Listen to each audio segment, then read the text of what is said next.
যে নদী একদিন ছিল জীবনরেখা, আজ যেন সেটাই পরিণত হয়েছে কোটি টাকার চোরা বাজারে। তাই ইডি একসাথে ঝাঁপিয়ে পড়েছে পশ্চিমবঙ্গের 7টি জায়গায় শুধু বালি পাচারের এই অদৃশ্য সাম্রাজ্য ভাঙতে। অনেক দিন ধরে অভিযোগ, সরকারি অনুমতি ছাড়াই রাতের অন্ধকারে নদীর বুক ফাড়িয়ে বালি তোলা হচ্ছিল ট্রাকের পর ট্রাক, আর সেই টাকাই ধোয়া হচ্ছিল ভুয়ো কোম্পানির নামে, ঠিক সিনেমার মতো কৌশলে। আর তার ফলে শুকিয়ে যাচ্ছিল আমাদের নদী, ভাঙছিল মাটি, গ্রাম হারাচ্ছিল দিক।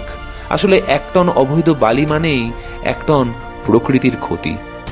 ইডির দাবি, এই বালি সাম্রাজ্যের পেছনে শুধু ব্যবসায়ী নয়, প্রভাবশালী রাজনৈতিক মুখও আছে তদন্তের তালিকায়। আমরা অপেক্ষায় থাকব এর ফলাফল কি, আর দোষীদের সঠিক সময় শাস্তি আর সঠিক বিচার হয় কিনা।